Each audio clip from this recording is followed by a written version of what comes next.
world is yours, TV. Boom. People, you know what it is? When you see the sign and you see the couch, you know what it is. Knowledge. I'm here to bring you a brand new concept, a new kind of way of bringing you some information and some logic. Yeah? Bringing it to the crowd. And tonight, on this show right here, it's a serious thing. People, we are bringing to you Ras Demo, a.k.a. Demolition Man. Now, give your hands up and applause for that, people. This is a serious moment. Respect, thank you. Yeah, touch the... Yes. Bless. Real legend in the house. And, boy, let's get it cracking, really and truly. Yeah, like I said, you're a legend, and I'm not saying that lightly. You're a legend in the music thing. There ain't nobody that's got anybody that's into music that hasn't heard a version of one of your tracks. Yeah? Straight. So, on that note, tell them who Demolition Man is. Let's start from the beginning. Let's go back. All right. Some people know me as Wayne. Some people know me as Wayne Young. Some people know me as Ring Ding, Ziggy Ding. Say no more. Some people, Demolition Man. Right. That's me as the artist. Right, boom. When we say artist, is one genre or many, or Well, is it yeah, a thing that many genres. Jungle, reggae, international music, you get me? Wicked, all right. Yeah. So that alone makes you stand out from the rest. Yeah. Yeah. So you're a musician. Is that yeah. what we're saying? Yeah, I'm a musician. All I'm a producer. I'm an engineer. I'm a songwriter. I'm a personal trainer. All right. So on that note, let's go to this music. Let's stick with this music. When did you realize you had a talent for music? At what moment? Give us that moment that you thought, listen, or what was it that made you even think to go in that route? It was, I think when I started to play piano and drums with my next door neighbor, because I used to get free lessons from my next door neighbor because my mum used to go work and she used to finish around 5 o'clock. So Wicked. when I reach home, I would go to next door neighbors maybe 2 times a week. And yeah, they used to give me free piano lessons. I used to be able to read. The music? Yeah, I used to be able to read music. But From early? Yeah, from around 7 years old till I was around 12, 13, and then get into sound system. Did you even realize that when you was reading music that like how deep that is for people to like learn such a skill? Yeah. You did? You understood it? Yeah. Right, I from did early. understand. And then I recorded a music tape in school when I was around 7, 8. And that's when I first went to the studio. When you say a music tape, what do you mean? Because most people here now won't even know what tape is. Cassette. Yeah, when you say cassette, Cassette, what you cassette saying? tape. What we saying? What we did, we used a Casio organ. Yeah. Right? And you had the beats, you had the beats. Yeah, that come with it. Yeah. So we used them as the structure, and then we played what we done. And about 5, we done 7 songs actually. 5 of them was original. And the other 2 was musical youth songs. See? Yeah. That's what I'm saying. What age was that? 7, 8. We went to the studio for the day. Come on. Because we made it and we performed it to the whole school. Yeah. And then after that, we went to my teacher, Miss Clarkland. I went to Millfield School in Hackney. See, and you shout out Miss Clarkland. Miss Clarkland, you know what I Yes, mean? shout out. Yeah, Come on. she took us to the studio and we recorded that. It was I remember a black cassette tape, no name. And the local shops, they were selling the local shops for about 50 pence because we was donating the money. Right. So All right, I get you. So it was a good cause from early. And then after that, we went to the South Bank show. Yeah. And performed. They had a festival down by London Bridge, down by the side, by the South Bank. Okay. And we went there and performed the 2 musical youth songs, and it was recorded on ITV News. Right. So see, that's what I'm saying. So from early, you had big moments. Yeah, man. That was when I said, yeah. Memorable moments. Come on, like, yeah. And then I went to Jamaica from 7 till I was around 13. Right. No, tell a lie. My first time was when I was, 7. From 7 till around the age of 13. Right. And it's when I was around 13. Yeah. I went and with my dad, and watched Stereo One Sound, and it was it was Papa San and Lieutenant Stitchy, Right. and they fling on a calypso rhythm. Them time there was turntables, and you had the speed in it. You had like you had 33, 45, and 73. Right. This is vinyl we're talking about. Vinyl. People, we're talking about vinyl, you know. Like vinyl. Like some of you don't even know what that is. Yeah. But it's a deep thing. Like some people actually say there's a sound quality from listening to vinyl. Yeah, so the first realization was when I was 7, but that was more on a musical side of it, playing the instruments. And then when I went to Jamaica, and it was my last time there as a youth, me and my dad, like I was saying, I went to watch Stereo One, and Papa San and Lieutenant Stitchy was riding a calypso rhythm. Yeah. Then they said, you know what, buck up the rhythm, put it on 73. Onion, tomato, and garlic. I was like, whoa. I was standing up with my dad. I was like, yo, I want to do that, yo. Yeah. And I left there, and I remember I went back to England, and I went to Sean Bernard's house, Tintin. I don't know if you remember Tintin. Come on. I kind of Yeah. do. I'm not sure. Like you said, that was my Bernard. partner at the time, innit? Inting Sound. That was Right, like, me and Tintin, innit? And I was on his doorstep, and we made up our first lyric, but we weren't in Inting Sound. We was in Nice and Easy Sound. That was his family sound. His Is that brother. the first sound you joined? Yeah, Nice and Easy. Yeah, Nice and Easy. Young stars, innit? But they were more like a party sound. No, because me and Tintin was the young ones in it. Right. It was his brother, General Dunn, and then their cousin, Carlton, a next brother named Gary. So how old were these guys compared They were to like, were they like? Alright, so Kevin was like, I was 13. Kevin was around 15. So even And though his they're cousins 15, were a but bit they were bigger. doing things, so they're Yeah. almost like mentors. Yeah, Like, and that's his who cousins we were a looked bit up to, bigger. right? They were like 19. Right, Yeah, I mean, so yeah, then they used to play at parties. right. And then brought you in. And that's when. Did you have to go through some kind of tests or some trials? No. What? From we made up that first lyric, that was it. You was in. I was in, man. Yeah, man, me and Tintin was in. Yeah, I mean. All right. So do you think that even built you up as Demo? Is that part of Demo? No, that was Wayne Young. Right. That So was that's the Wayne Young before era. Demolition Man. That was before Demolition. Right. Man. So all right. Even on that, for the people that don't know, and even myself, what's the difference between the two? I would say experience. That's it. Because there's, just experience. Because lyrically, my subjects haven't changed. Because I've always been dealing with righteousness before I was on the Rasta liberty. Right. But my lyrics was always uplifting. I speak what I live. Right. So you practice what And you're preaching, definitely. Even when right? man was on the road, I weren't really talking.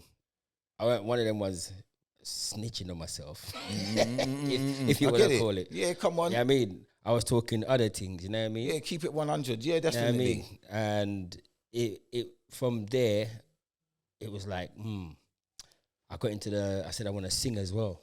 Right, yeah, because even that's a Yeah. big part of, is that both Wayne Young and Demolition Man? No, That's it's still part Wayne. of you. It's still Wayne Young because I used to go across the road from my house when I used to live in Tottenham, Seaford Road, Right, and there was a brother named Jesse James and James Bond. They had a sound named Solid Gold. shout out. Yeah, Come on, shout out. and I used to go to their Foundation. every other day. Foundation. And Peter Bouncer came there one time, innit? And same thing, they used to record all their sessions on tape. We used to go over there and practice. But them time they weren't even Wayne Young. I had this name called, what was it? Squirrely Banter. Squirrely Banter, you know. Them time they, you know what it is? Them time they used to wear the wave cap and have waves. So when Oh, right. Come on, Squirrely. some sweet boy thing. some Some sweet Joe boy the thing. Sea. And it was actually Jesse James and James Bond that gave him the name Wayne Young. Because he had Junior Leng or Junior Young. He was Junior Young first. Junior Young from Tippertone Sound. Yeah, they used to be, he was from Hackney. Yeah, and they called me Wayne Young because I was young. Right. I was 13. I Yeah, mean, you.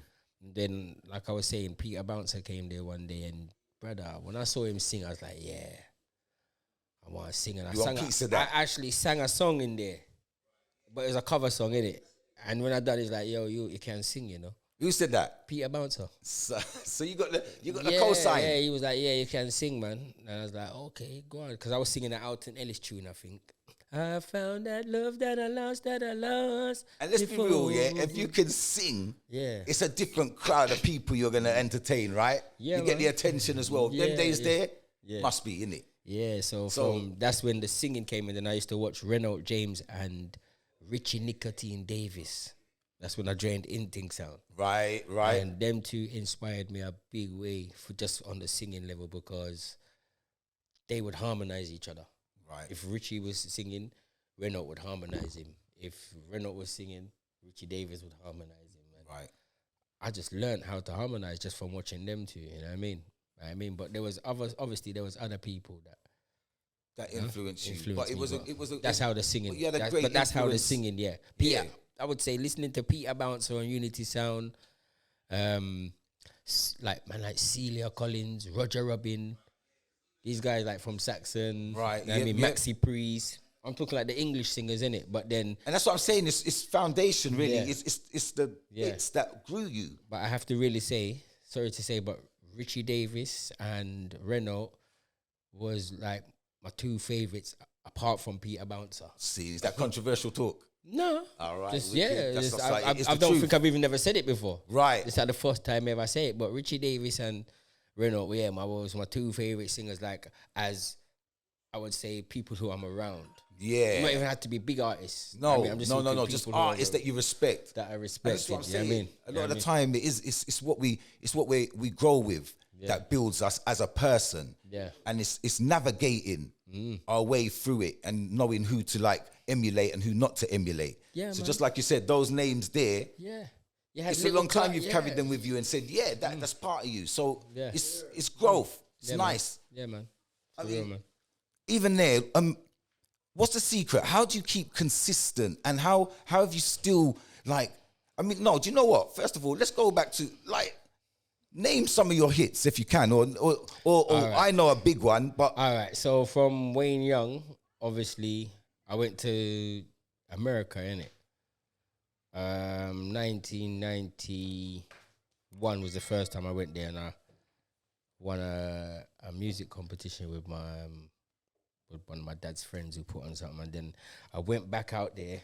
1993, I went there to go and live for a year, and that's how the name Demolition Man evolved. Okay, from my dad, who's passed away. Right, Rest in R.I.P., peace. yes. Yeah, don't know for Papa. But yeah, I was a bit destructive, innit? Right. But when I say destructive, clumsy, slightly destructive, innit? I burnt a hole in my dad's sofa when I drop sleep. Drop sleep, and that's a big thing. As a parent, we know that's a big thing, innit? I must have broke the lamp. I must have broke one of his watches. But as a youth, when we used to be around my grandmother's house, eating on the Sunday dinner with me, my grandmother, my two sisters, I would always spill my drink on the table. Yeah. My granny used to say, "Yo, you can't drink no more. You know, you have to eat your food first." So that's where my dad said, "You know what? I call it Demolition Man." And just name you that, just knighted, yeah. But at that time, you had Bounty Killer, the outlaw. Terry Ganzi, the outlaw. You understand? Yeah, everybody had an alias. Yeah. Bounty Killer, the warlord. You know what I mean? So everybody had an alias. So I was like, that could work still, you know. Wayne Young, Demolition Man. You get me? And it stick from Wayne then? Young, alias Demolition Man. It stick from then, or did you drop it sometimes and kind of? No, it stuck from there because I went somewhere and I performed as Wayne Young. And when I came off the stage, a man goes to me, "Boy, you know something? You see when you're DJ, you demolish the place, but you see when you sing, you're bad." But he didn't know I had that concept in my head already, and I was thinking, you know what? Yeah, when I sing, it's Wayne Young. So that is where the big hit came in, Fire. He said, name one of my big hits. Yeah, come on. So, and people, Fire. What's that? 1994, I voiced it. 1994, you know. Yeah, I voiced it. It voiced and then dropped. And it dropped 1994. But right, there you have it. It had like a 2-year span, and then Mickey Finn done a mix, Urban Shakedown. Right. Yeah, he done a remix, and then that was it. I think it got put out on Labello Blanco, and they were signed to PWL. Pete Walkman. Okay. So it had a big push behind it. Was it Because the first mix was done by Terry T. right, boom. Because how that tune came about, again, Renault. Yeah. Because actually, my first tune I voiced was with was 19. So my first tune I voiced, to be honest, was when I was 14 Okay. with Demon Boys. See, all right, yes, Mike J yes. and them, yeah. I think, hold on. The first, Please don't sniff no coke. Don't you smoke the crack. Yeah, if you do. My kids don't sing that one. And I was singing. You notice I was singing on it. Yeah. So that's early. Yeah, I imagine. So my first actually recorded tune, I was singing. Yeah. On the hook. And that's your I first tune that you went on vinyl. Yeah, because came out. Yeah, because Tintin and his brother General Dan was on it, and Mike J. Yeah. And they were DJing. Tintin was going, if you're under the crack, don't take it. And if you look at the coke, take it. And people, this is what I'm saying. This is Demon Boys, you know. This is like North London. Yeah, that was on their brickwork. album. It was on their album Recognition. Yeah. So they said, yeah, come. These are people that, like I said, they've been around and they've set. For me, I feel like there's a lot of people that have set groundwork. And even though they might be like struggling or what, not struggling, like some of the people are like not here and all that kind of stuff. The work they done was important work for all of these other artists that are coming out. And that's my thing. Like respecting the elders, do you know what I'm saying? Like the real G's in the game. But yeah. So so that tune I done when I was 14. that's the Demon Boys one, That's right? the Demon Boys one. And then another one actually is the same year. And that was a tune called Pretty Looking Girl on Power Label. And 4/5 or 12-inch? no, that was a 12-inch. What was that? More reggae? More Yeah, that was a reggae thing? dancehall thing. Pretty Right. looking girl, she up one pretty looking girl. Follow me. Pretty looking girl, she up one pretty looking girl. No one dance to that clip. Weird on a Clapton. And that was the rhythm was built by Richie Davis. Richie Right. Nicotine Davis, because he took me to the studio, and Bikey had the label, Power Label. And would you believe, yeah, I started the tune going ring ding ding bada bada bang dang bada bada, and you know who heard it? Nitty Gritty.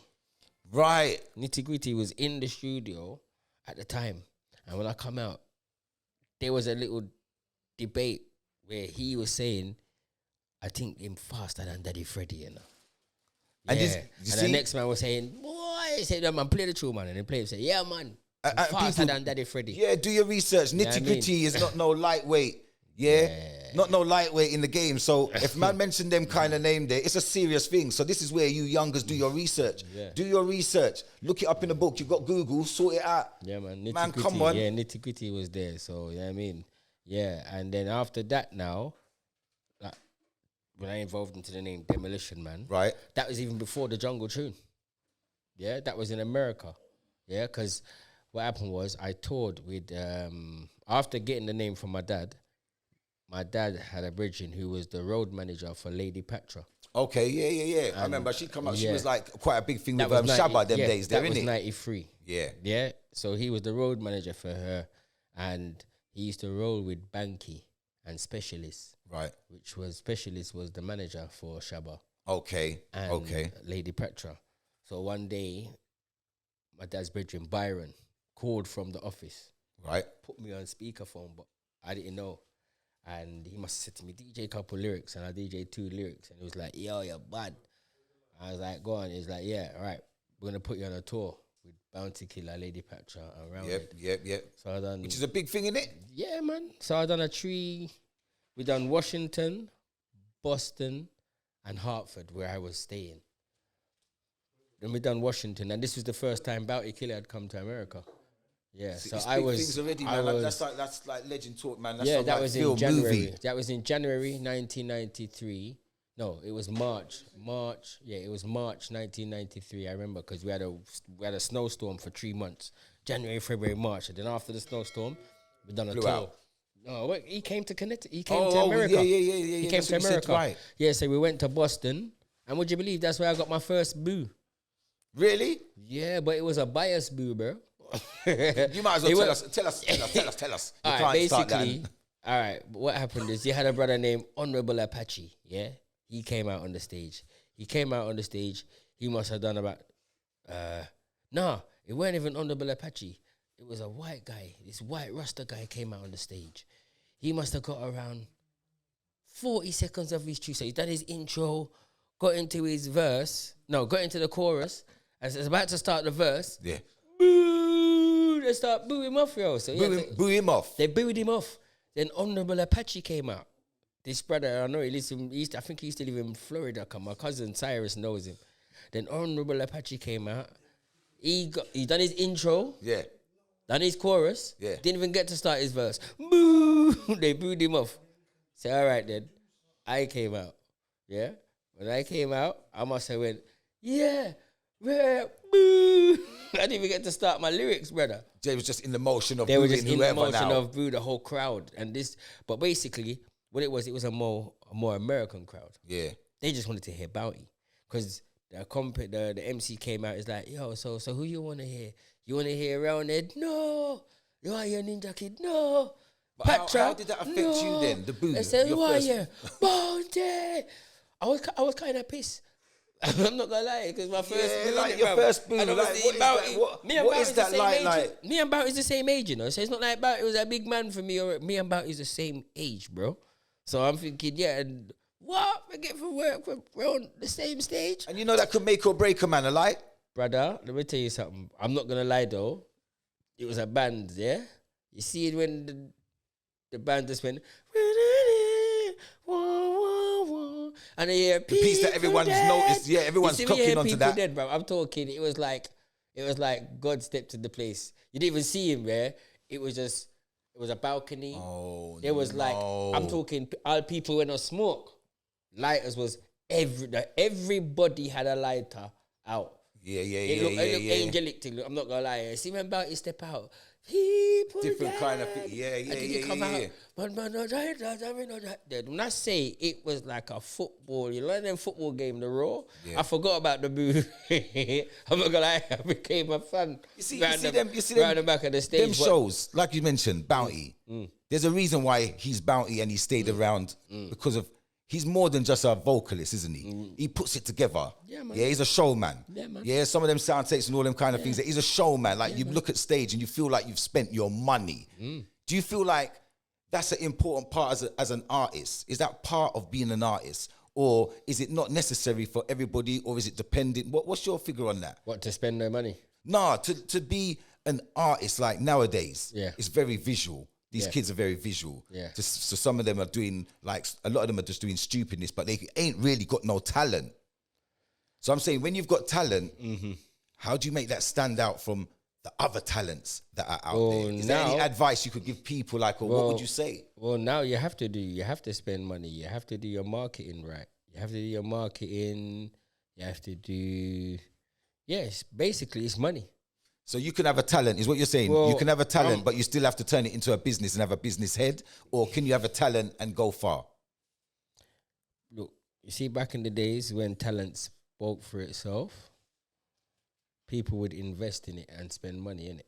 Right. Labels would take you up and spend on it. But now, the YouTube, the Instagram, the TikTok, that's the new A&R, isn't it? Right. So the whole game's changed. So, me personally, this is just my opinion. What I see a lot of shaggery going viral. When I say shaggery, I mean music with no substance. I get you. That's just my opinion. I get you. I get Yeah, you. music And I'm a that's music not- man, so I music like that's you. not really uplifting my child, Right. my mother, innit? Me as a person, as an artist, it might sound good, it might be catchy, but at the end of the day, what's it doing? Because I'm coming from the Bob Marleys, innit? The Burning Spear, innit? Right. Dennis Brown. And when they sung words with meaning, innit? Even if it was a love song, it's something that we could all relate to, innit? But some of the stuff that the youth them are singing now, only the youth them can relate to it. Right. Because me as a big man can't relate to it. And do you think love can still win with the lyrics and all that? Because Yeah. like you said, there's a big dip in what these kids are listening to. And they don't even mind listening to 30 seconds of a tune now for them to think they know it. Yeah. Yeah. There is a big dip. There's still a recycling of our sampling. Like we grew up on a generation. I mean, you were there at the beginning of Jungle, right? Of course. Right. When I say I was there, because I wasn't there in the scene, but I was around obviously as a person to hear this new thing. Because it came from us, really, isn't And it? Terry, Yeah. remember Terry was there from the start. So when Terry was producing this thing, you know what I mean, I've seen it go from the acid Right, yep. to the jungle. Yep, 'cause yep, hardcore to there was jungle. Yep. hardcore before the jungle. But You it know was what I mean? ours. Do you feel like that was something Yeah. that is part of our DNA? Is Yeah, that something that's because really if we you should listen really to it, look at and say, when you check look, when you check the name in it, jungle, what is jungle? Forget the music, jungle in it. Jungle is a place with all elements in it, all elements of life. Whether it's I'm talking live nature or trees, plants, but there's all elements of life in the Right. jungle, right? because it definitely brought everybody together, didn't it? It brought people together, but the music itself, like, I'm breaking this down as a producer in it. The breaks came from hip hop in it. It comes from Right, the other samples, stuff, right? The samples, Yeah. but just the breaks in it. You had, what was it? Is it the Amen? The Amen break, yep, right? yep. And that's one of them. And what would you sample it on? How Wasn't that on the AK? Was it the Akai sampler, the Akai 1000 and all that? Akai 1000 and all that. So that was a Yeah. revolutionary thing So within the scene. I'm just, because obviously I weren't there when it was created, but I'm just giving you my analysis. Yeah. You know what I mean, where then the bass could be a reggae bass line. So remember the samples of the beat, the drums is coming from Amen, which is a hip hop sample, and it's sped up, sped up. Yeah. Then you got the bass. You know what I mean? The bass could be a reggae bass, but then the strings could be coming from a jazz tune, or it could be coming from a soul tune. Right. So it was So it was the mix of everything. Yeah, so everything that's being put together in it. So jungle, maybe I don't know, but maybe that's why they call it jungle. But Yeah. when I've broken it down, I think, hey, okay, it makes sense, doesn't it? Yeah. I mean, like I said, regardless how we look at it, it was a big thing within our culture. Yeah, man. Yeah, and especially for people within certain areas to express themselves and come out with some their own, Yeah, man. presses, their own plates, their own, like, we could go into that kind of thing. Like, it was a big deal within our. Well, I was in, I think, where was I? I was in America when jungle started to take off. Right. That's when I was living in America. And Right. Terry called me. He's like, yo, you need to come back out here, bruv. This Big jungle, up Terry T. This jungle thing's taking off, bruv. Yeah. And then imagine the first week as I land, I saw Renault, my brethren, Renault. Yep. You know Renault? I think so. Yeah. Tall brother drives the Audi down Tottenham. Yes, go on. He's got the barber, the hairdresser up Tottenham. Right. Yellow at a place. Yeah, brother. So, yeah, he saw me on Westgreen Road. He's like, yo, Bikey wants to see you. He wants to remix Pretty Looking Girl. Yeah. What I done 1989. Right. So I was like, Tim, boy, you know what? I got better lyrics than that, bro. I don't want to do that tune. Furthermore, I'm going to bring my producer as well. Yeah. Which is Terry. Right. Okay. So I brought Terry up to Woodlands Road at Wood Green. Yeah. Into 1 yard. And Terry came up with the beat. And then I done the tune. Actually, it's like 3 parts, The tune's like 3 different tunes. Okay. But the verse was made up in the studio, but the piece where it says fire, for Bundy, place tongue, demolition, that was like my starting. You see that everybody had their thing like, oh God, bad man, Vicky Davy tired. Yeah. Like Beanie Man had his thing. What the Warlord had his thing. So my thing was fire, for Bundy, place tongue, demolition, and then I'm going to my lyrics.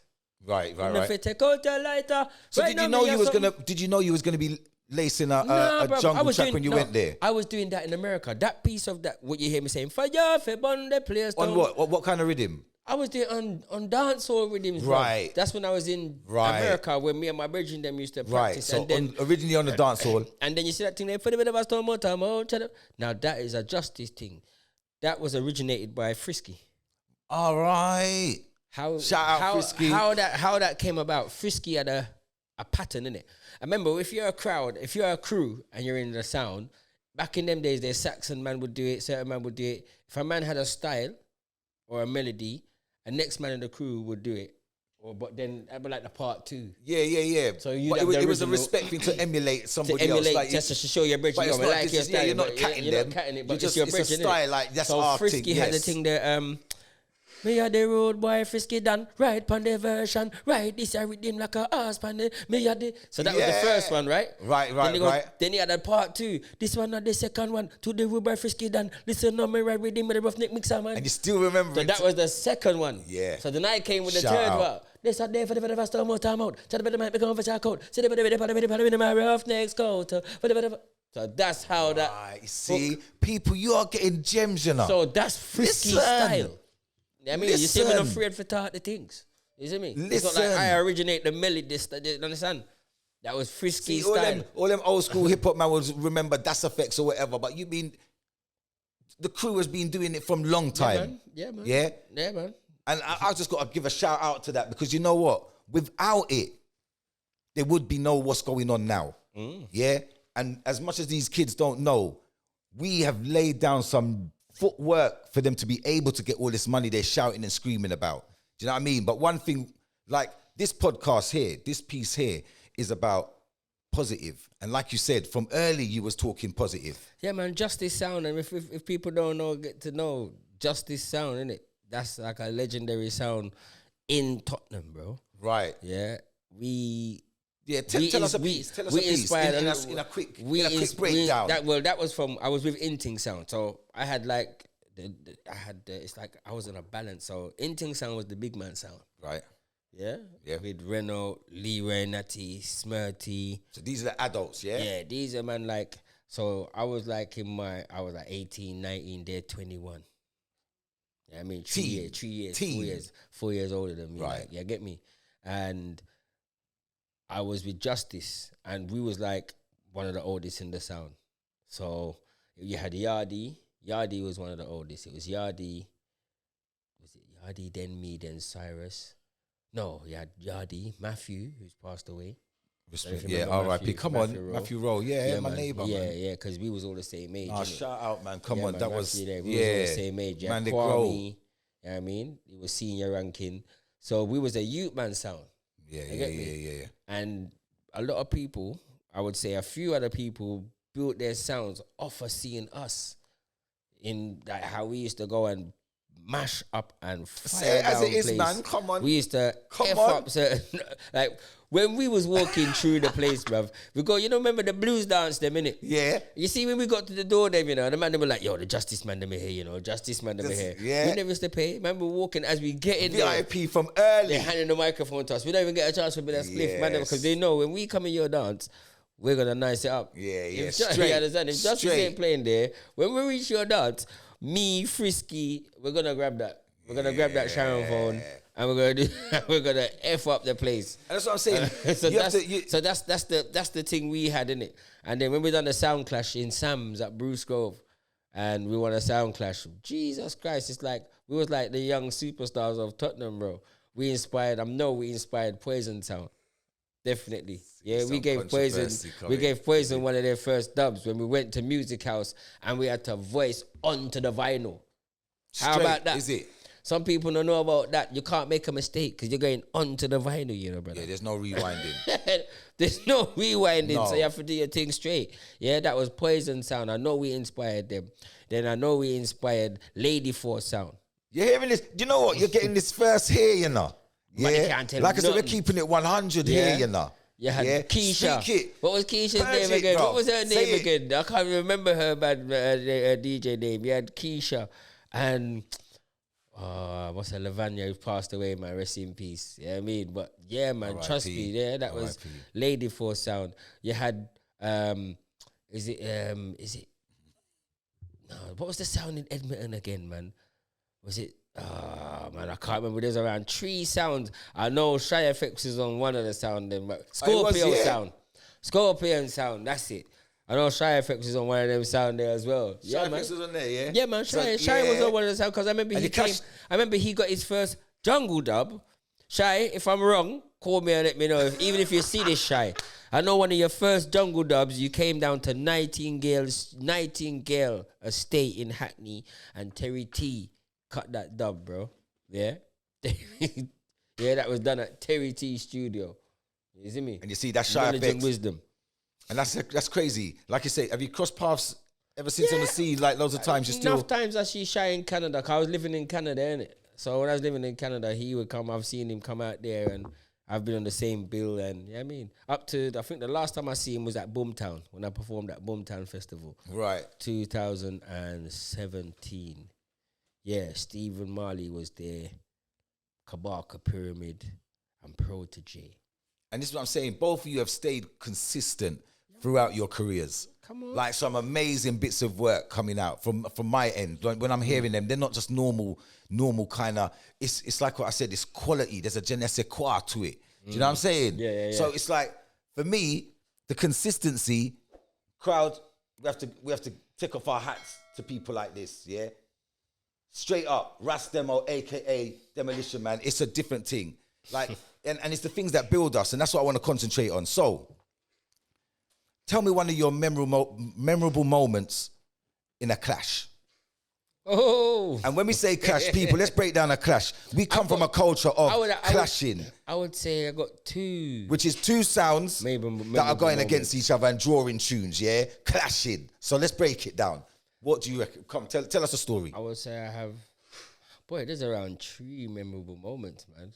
There's 3, and the first one was the first time I ever DJ'd on a sound in a clash. Right. Yeah, not the first time I DJ'd. The first time I went to a proper dance to go and DJ on a sound was a clash on Phillip Lane. The White House on Phillip Lane. You remember it still to Come this on. day? Who remembers the White House? If you know the White House in Tottenham, yeah? You remember the White House there, Gia? The White House. The White Yard on Phillip Lane where everyone used to go to. There was a big dance there, man. There was a, so Inting sound, that was my first time. That was like it was my audition to get into Inting sound that night there. Right. Me and Tintin. And they were clashing King Josiah sound. How funny, because they became partner sounds, King Josiah and Inting. Okay. And on the other sound, Richie Nicotine Davis was on the other sound, and he was clashing Inting sound. So what you're saying, they joined up, you joined up. This was years later. Yeah, but it's still roundabout imagine circles. That Inting was clashing. They knew each other, but yeah, they were cussing each other, obviously, innit? And like Richie Davis now, he must have, obviously he was singing live, innit? And he's mashing up the place.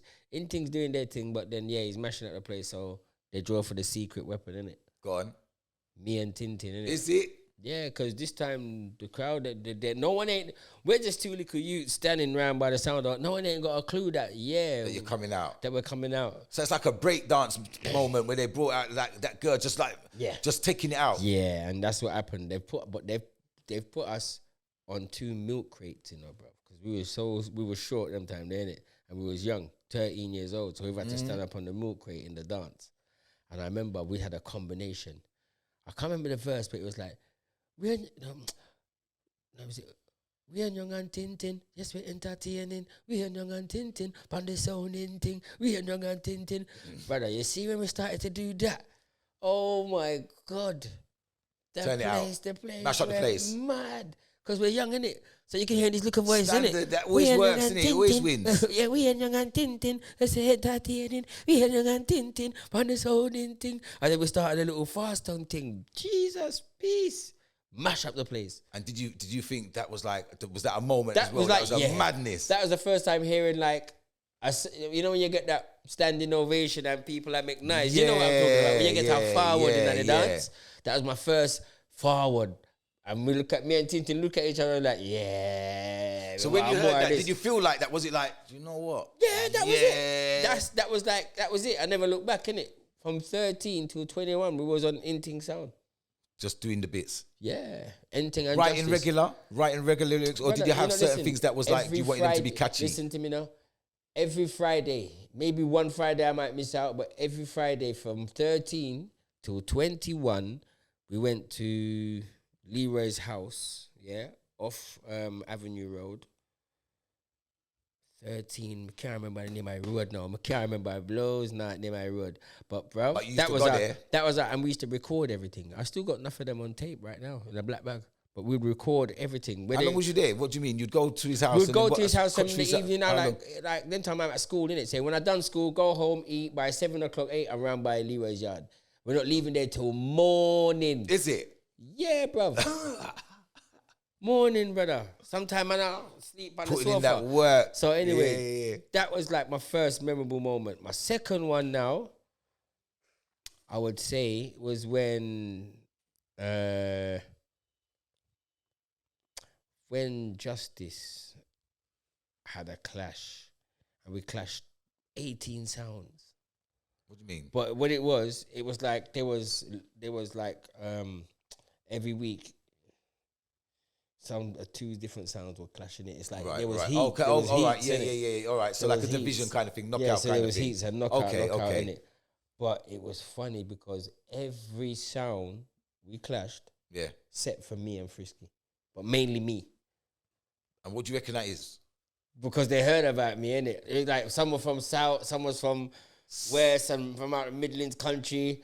And So every everybody time wanted to they take come your down, throne. They wanted to take your about throne. This boy, we and young, you know, and rare. But I'm like, right, everyone just takes it on me. But guess what? We won the clash, yeah. But it's so funny. All these other sounds had they had like maybe Admiral Tibbet. They might have had some of them, quite a few of them had dubs. We had 2 dubs that was voiced by me and Frisky. Rhythms what I built. Yeah, rhythms what I built. Yeah, in studio, and we effed them up. But then I think maybe like the last around the final or the semi-final and the final is when we've got our first proper dub, and that was Bounty Killer. So wait, you're saying you wasn't just a vocalist? You did build tune as well? But I was building rhythm I was making rhythms from. Alright, so I was in Justice from I was around 17, 18. So I was making rhythms with Hutchie Peng. Okay. Hutchie Peng from Tippertone Sound. I used to go to his studio, and then I used to go around to the farm and with Gadman and Gadman and Danman, and I used to build rhythms around there with them. Yeah. And you've done that for consistently. It was something that Well, was it a passion of yours? It wasn't consistently, but that's when I first got to know about the Akai sound, not sampler, but the drum machines. Right. Because they used to have the same thing. Yeah. Where we did our talk about earlier, where you did our tap. Yeah, that's right. Yeah. Yeah. I used to build rhythms on those with the man, but I wasn't Or like controlling the MPC it. or something like that. MPC in it. Yeah. So they used to control it, but obviously I weren't doing. I would just play. Right. Yeah. But You they had used to to put the control rhythm it. together, kind of thing. Yeah, Yeah. I mean, so that was a memorable moment when we actually played in Sam's. I remember. I think I've still got the tape. And when we played one of my dubs, when we played one of my dubs, Jesus peace, and then we played the Frisky dub, me and Frisky, that mashed up the place. And then I would say my last memorable moment is when I performed in Africa. Go on. Tell us, please. 1998 in Sierra Leone. I performed at Freetown in a stadium, and I ended up being the headline artist. I weren't meant to be, but the tune I had was called "A Soldier on the Battlefield," and the people them loved it because there was a 3 months promotion. All right. And I ended up being the headline artist. I performed last, and I had a set of 10 tunes. When I got to tune number 7, they just started to bawl out for the tune, Soldier, the whole crowd. So That's the tune that you're talking about. yeah, Soldier on the Battlefield. So I had to miss the other 2 tunes, and then I performed that tune. I actually started to cry on the stage, but it was tears of dread because there was a war. We was at a peace concert. Right. Okay. There was a war at the time. The Ecumog soldiers were there with their M16 and them gun and that. Right. They were So protecting serious us, and times. one of them was come up to me and was like, "Oh, Demolition Man, we love you." And so Power. that was another memorable moment. 1998 in Africa, Sierra Leone. So your life's been busy then, isn't it? I mean, it's full. Brother, 37 years I've been doing music, bro. Right. That's some people's lifetime, innit?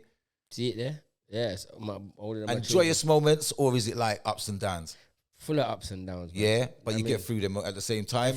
If it wasn't for the love, I would have give up music. If it was just for money, would I give up? Right, I get you. You know what I mean? But I'm making a living out of it. I got my own record label now. All right, tell us what you got in the future. What's happening in the future? Well, I got a record label called In a Yard Productions, which I started in a Yard in Canada. Right. 2005, and I've been working on it from then, but I would say from 2010 when my manager linked me and said, yeah, I want to help you, and boom, boom, boom. So from 2010 up until now, we've been building a template and a blueprint, and I've been working with artists from then. Like in Canada, I've been working with artists like Mikey Dangerous, Isos, Fire Lion, Natural Fire, Empress Minor, Show Stevens, which his name is CJ now. I've got a bag of people that you're working with, multitude of tunes of some artists in Canada, and then over here I've been working with Basco General, Cyrus. Big up Basco. My son, Donny D. Okay. Styler British, son. Shanty Force, Miss Bandy. I've got tunes with me and Sizzler that I'm looking to release very soon. Me and Chronic Law. I've actually done tunes with me and Taurus Riley. I've got tracks with Yami Bolo. So would you say it's better for people to look you up and your back catalogue? Or is there shows? Well, or you see the tell us something. Would you believe the back catalogue, right, is tunes of that are not produced by me? So I have recorded for a lot of labels in Europe and other English labels. Okay. Which some of them I would say some of them have a bigger platform than me. Right. You know what I mean? But they've approached me to come and so they give you a track and then you go on it. Yeah, and a voice. Obviously they've paid me a fee, but you know what it is? It's like a chess game, innit? People who I've voiced for, they've actually brought me shows and they have a big following. They play at festivals.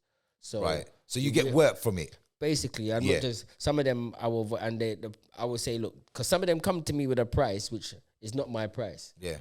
Obviously, I give them my price, but they can't afford that. I say, look, if you give me that price, you got to bring some shows. Yeah.